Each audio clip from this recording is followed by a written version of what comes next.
Okay, that's the opening music from the musical Carousel by Rodgers and Hammerstein. It's wonderful, isn't it? I mean, you just kind of want to jump on a carousel and ride up and down and be a child again.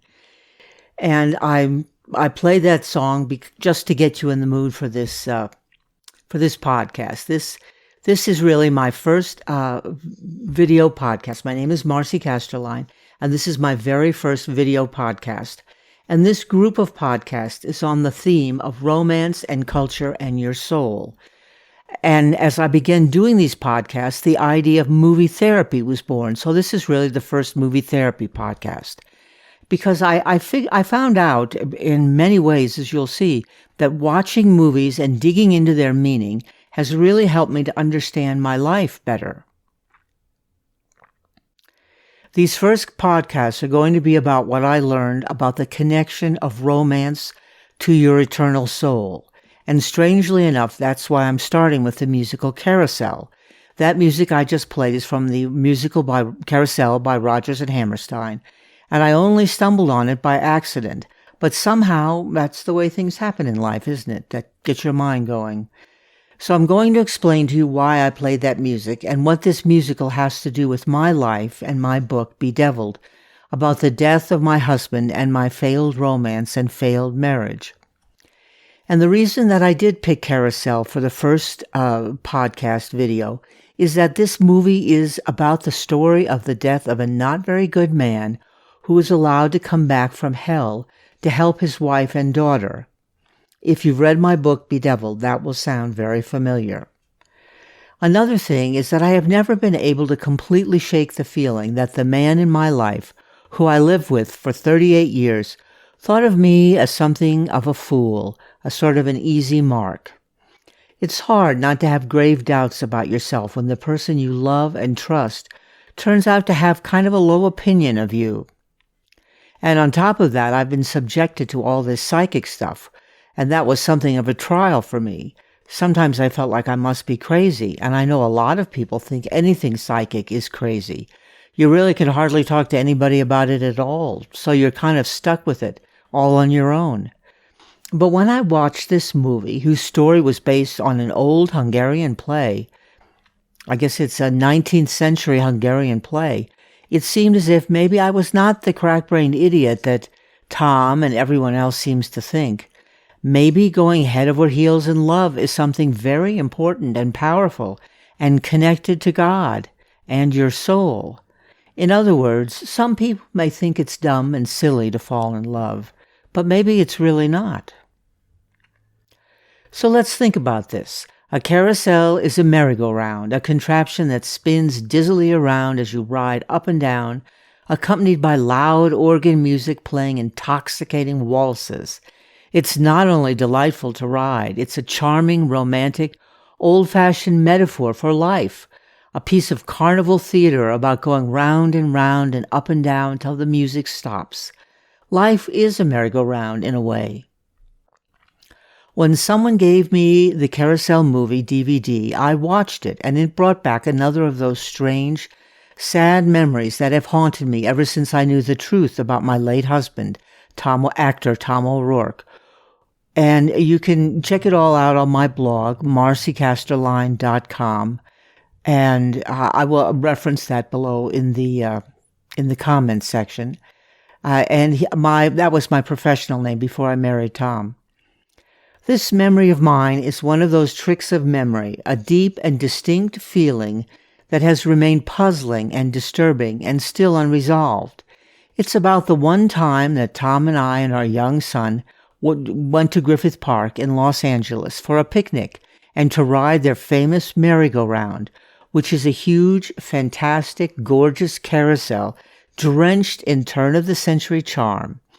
And every visitor to Los Angeles should ride this carousel at least once. It really is a magical experience.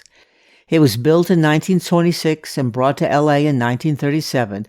There are 68 colorful, magical horses, every one of which is a jumper going up and down, as well as merrily circling to the swelling fanfare of the Stinson Band organ, which is reputed to be the largest carousel organ on the West Coast.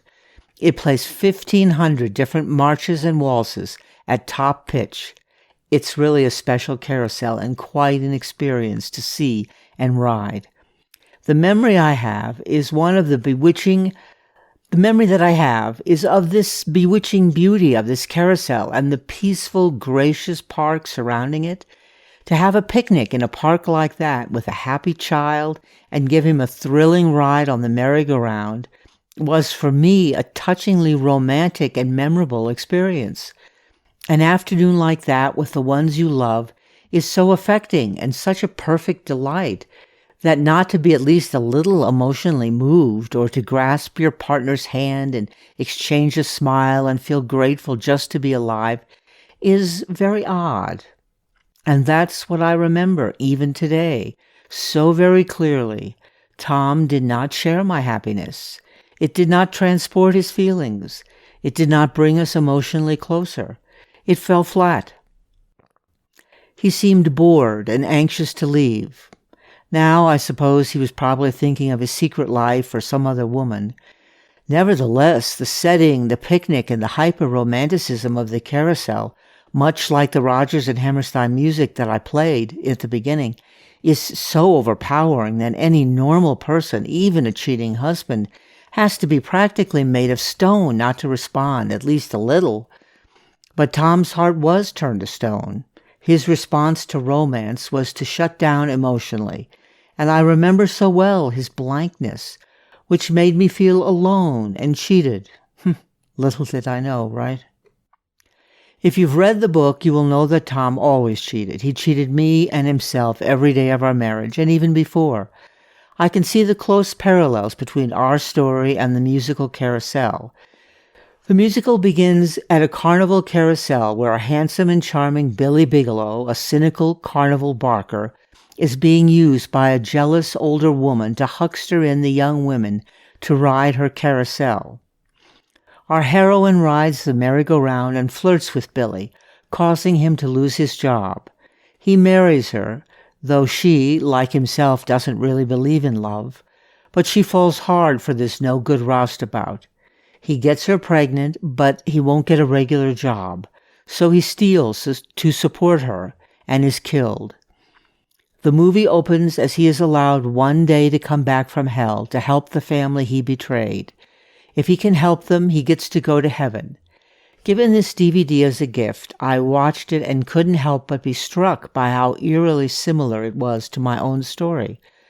I had been familiar with the movie for many years, and never particularly liked it.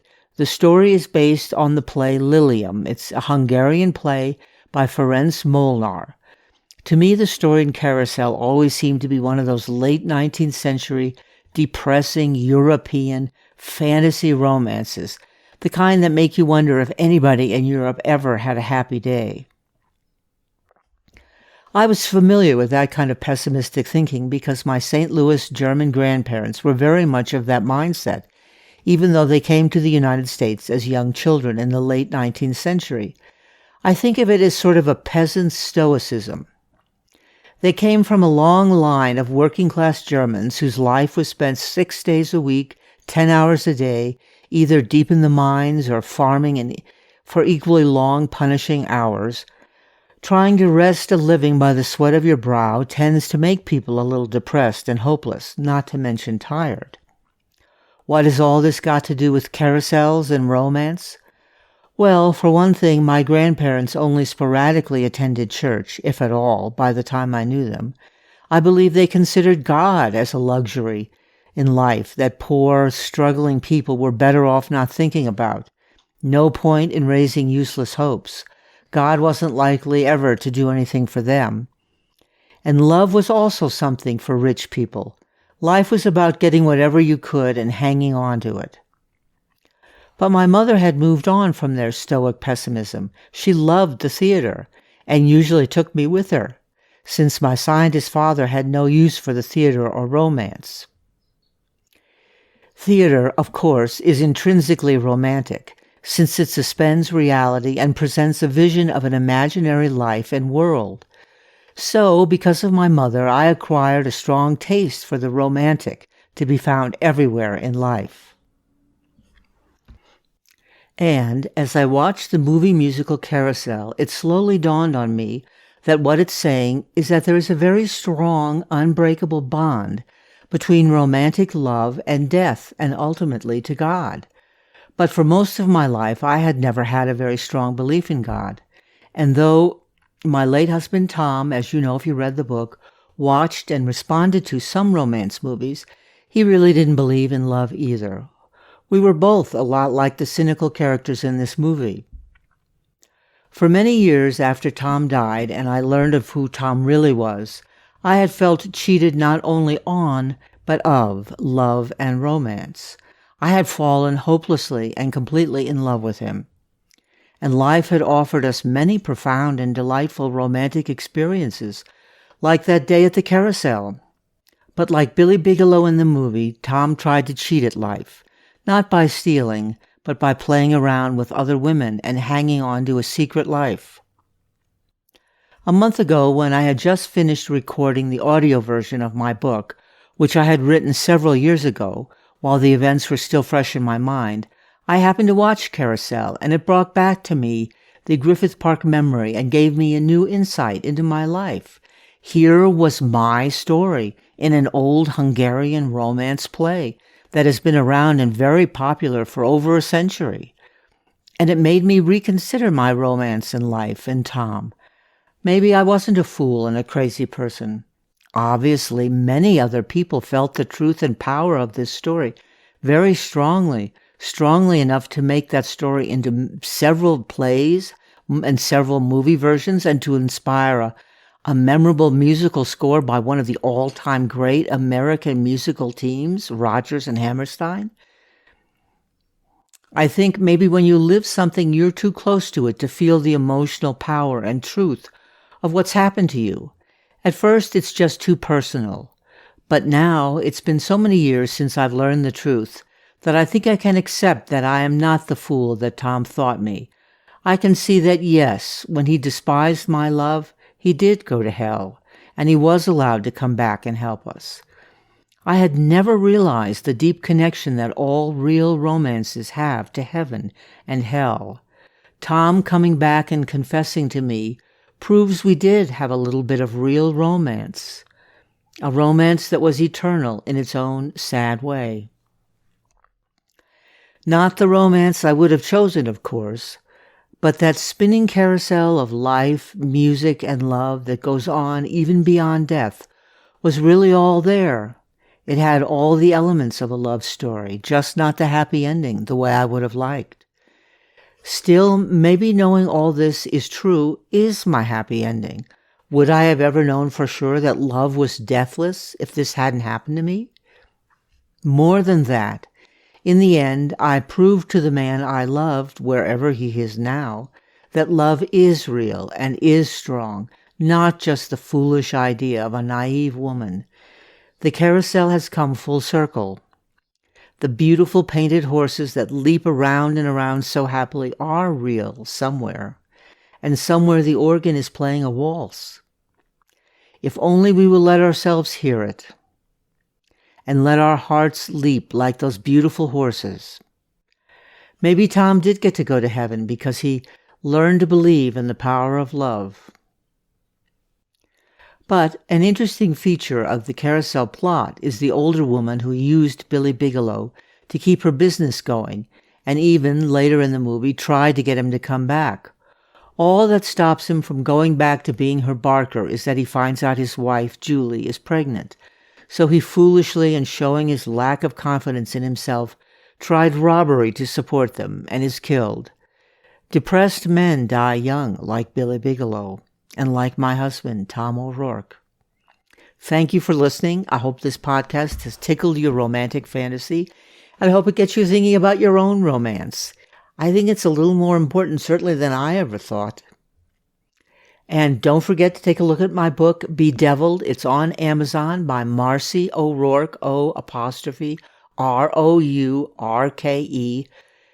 Thank you very much. There are more podcasts out there.